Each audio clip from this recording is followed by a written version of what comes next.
Qu'est-ce que ça fait pour toi d'être sur cette carte du PFL Europe? Est-ce que c'est une grosse opportunité pour toi? Bah, bien sûr, ça fait super plaisir d'être sur cette carte, d'autant plus qu'on va remplir une très très grosse salle. Je ne sais pas si on devrait classer sur les salles de Paris, puisque je ne connais pas trop Paris, mais il me semble que c'est une des salles qui contient le plus de personnes. Donc c'est un honneur d'être le main event de cet événement. He's saying that yes, that's obviously an honor for him to be part and especially the main event of this PFL event in Europe, and especially because it might be the biggest arena in France. So yeah, he's really happy. That's a real pleasure for him. Fantastic. And I guess the fight itself, what does he think we can expect? We didn't see much of Cedric last time. It was a very quick fight, but people are very excited for this matchup. What do you think we see in this fight? La dernière fois, on n'a pas pu voir grand-chose de Cédric. Qu'est-ce qu'on peut espérer de ce combat-là? Bah, je pense que ça va être cool parce que Cédric, c'est aussi un bon combattant. Donc là, on va le mettre à l'épreuve et on va voir ce que ça va donner, quoi. I think it's gonna be a good fight because Cedric is a good fighter. So we're gonna see what he can give to us, and we'll see. Fantastic. Absolutely looking forward to it. All right, with those opening statements made, let's turn it over to our media now. Tani, please call the media as they're ready. Anik, please start us off.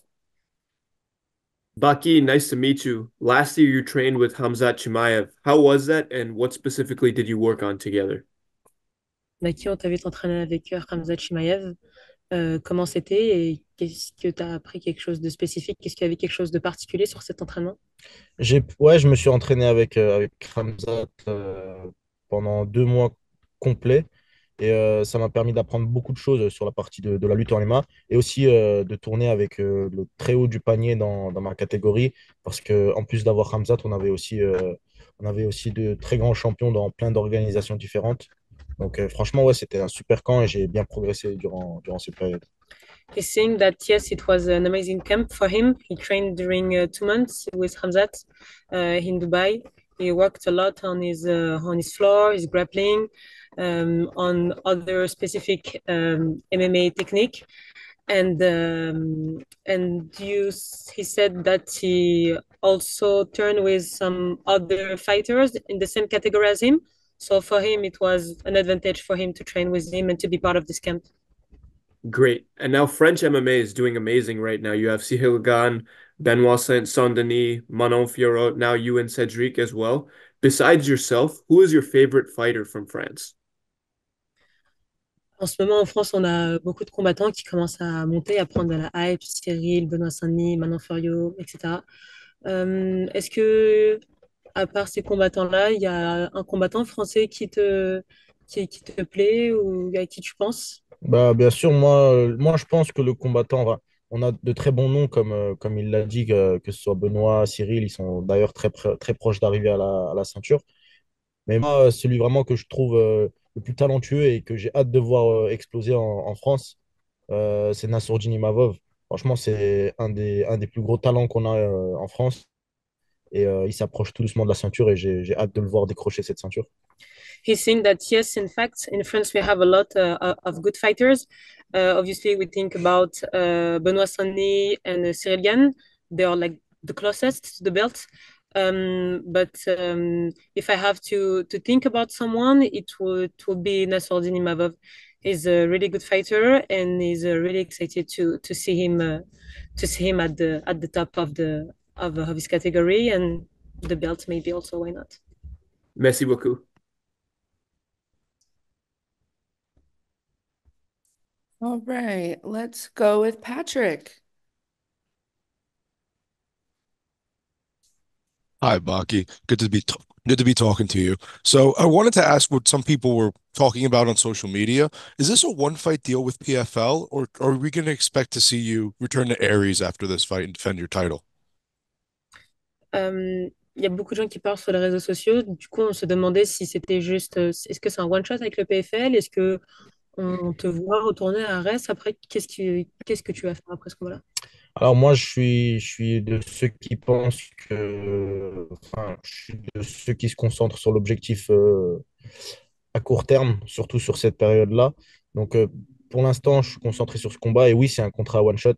Donc, je ne sais pas encore ce que ça donnera pour après, si je vais refaire encore des combats au PFL, revenir au ARES ou changer d'organisation. Mais pour l'instant, tout ce qui compte, c'est le combat qui approche le 7 mars. Donc, voilà. He's saying, I'm the type of fighter I like to focus on short-term objective. For the moment, it's just a one shot with the PFL. He doesn't know if he's gonna go back to RS after that or maybe change organization. But for the moment, he's just focused on this. Just focus on this fight. And I also wanted to ask, how important do you think this fight is in terms of growing the popularity of MMA in France? And do you think this could be the biggest fight in French MMA history? Est-ce que tu penses que ce combat-là va apporter quelque chose à la popularité, enfin à la démocratisation du MMA en France? Est-ce que tu penses que c'est même le plus gros combat français de MMA ici? Alors, là, je vais parler en toute objectivité. Personnellement, ça fait très longtemps que je suis les sports de combat en France, etc. Moi, je me souviens pas qu'il y ait eu un si gros événement en France. Après, il y a eu des très gros événements avec des Français, comme des événements où il y a Cyril Gane, par exemple, qui participe dedans. Mais un événement franco-français qui a lieu en France, personnellement, j'ai jamais vu un tel engouement autour d'un combat. C'est genre le, c'est le plus gros combat, mais enfin il y avait des grosses organisations, mais en termes de combat, c'est le plus gros. C'est ça. Ok. He's, he thinks that obviously there are a lot of like huge league they come to Paris. We can think about UFC, for example, but this is a big league, this is a big event. But if we talk about the fight himself, yes, for him that's obviously the biggest one in France. Thank you. You're welcome. Ilyes, you go next. Hello Kaina, hello Baki.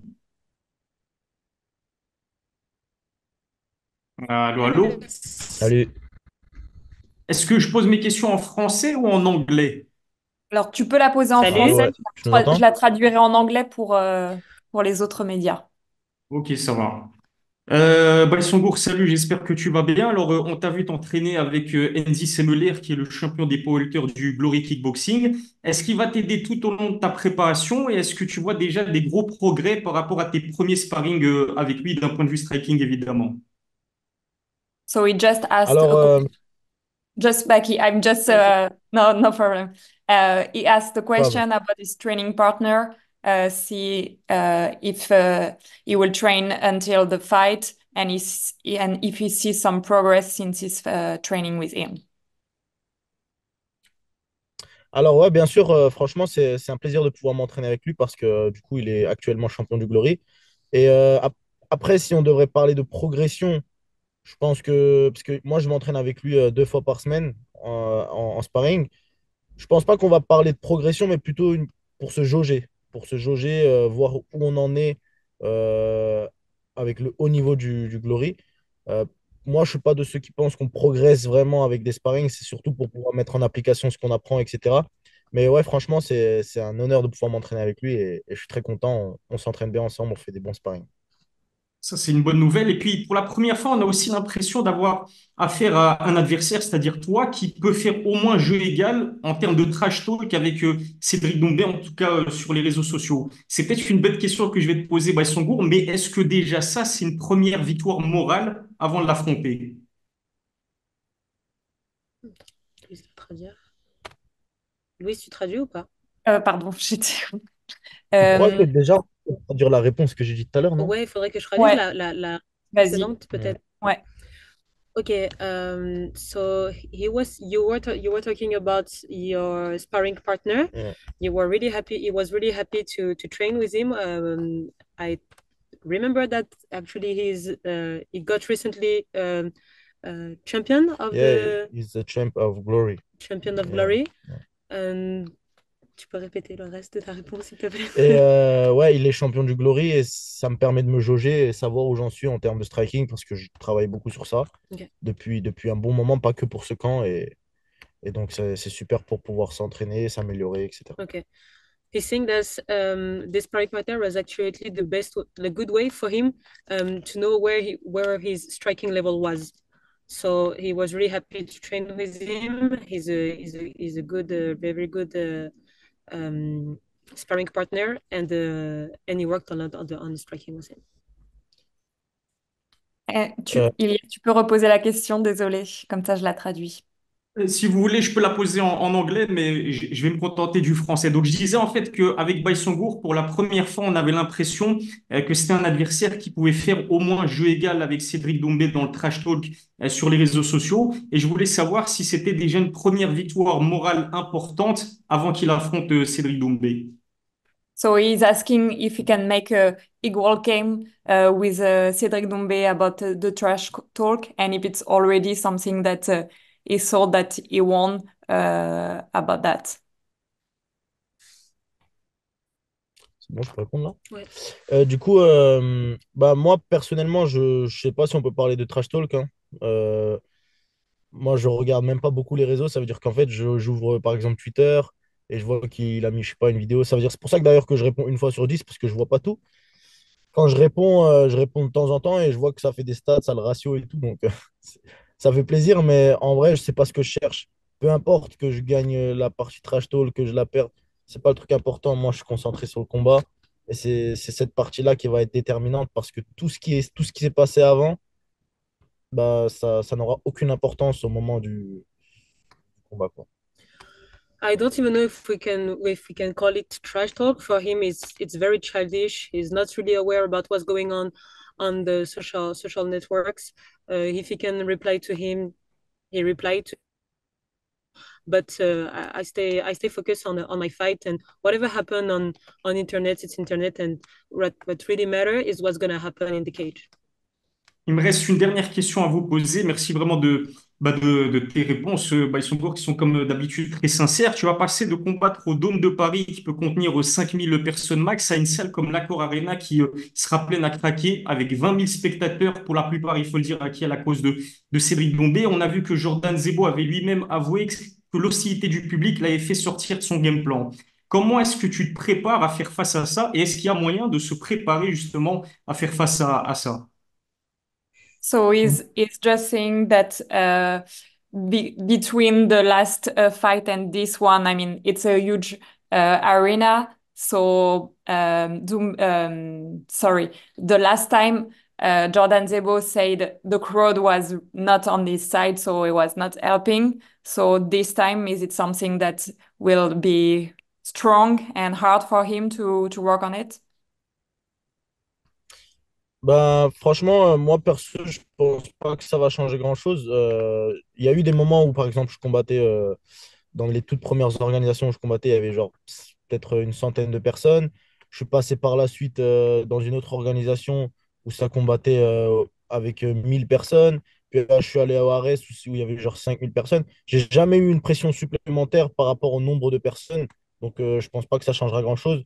Après, que les gens écrivent mon nom ou pas, ça, c'est pas bien important et non, je m'en fous totalement.